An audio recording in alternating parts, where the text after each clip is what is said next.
Chapter 9. Racing with the Wind. As Sadako grew weaker, she thought more about death. Would she live on a heavenly mountain? Did it hurt to die? Or was it like falling asleep? If only I could forget about it, Sadako thought, but it was like trying to stop the rain from falling. As soon as she concentrated on something else, death crept back into her mind. Toward the middle of October, Sadako lost track of days and nights. Once, when she was awake, she saw her mother crying. "Don't cry," she begged. "Please don't cry." Sadako wanted to say more, but her mouth and tongue wouldn't move. A tear slid down her cheek. She had brought her mother so much grief. And all Sadako could do now was make paper cranes and hope for a miracle.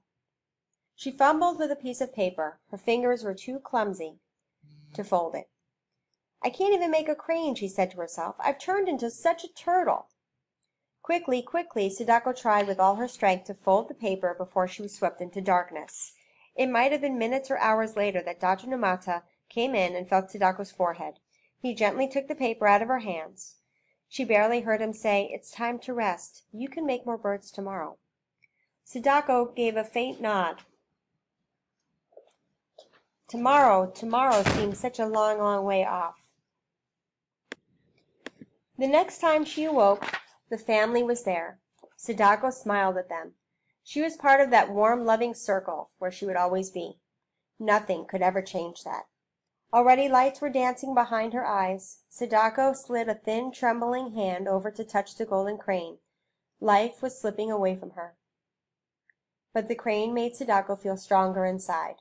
She looked at her flock hanging from the ceiling. As she watched, a light autumn breeze made the birds rustle and sway. They seemed to be alive and flying out through the open window. How beautiful and free they were. Sadako sighed and closed her eyes. She never woke up. Epilogue. Sadako Sasaki died on October 25, 1955. Her classmates folded 356 cranes so that 1,000 were buried with Sadako. In a way, she got her wish. She will live on in the hearts of people for a long time. After the funeral, the bamboo class collected Sadako's letters and published them in a book. They called it Kokishi, after the doll they had given to Sadako while she was in the hospital. The book was sent around Japan, and soon everyone knew about Sadako and her 1,000 paper cranes.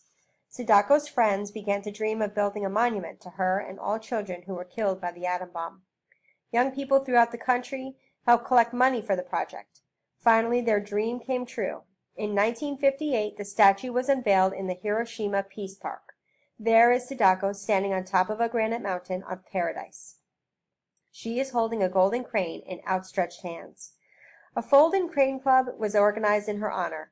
Members still place thousands of paper cranes beneath Sadako's statue on August 6th, Peace Day. They make a wish, too. Their wish is engraved on the base of the statue. This is our cry, this is our prayer, peace in the world.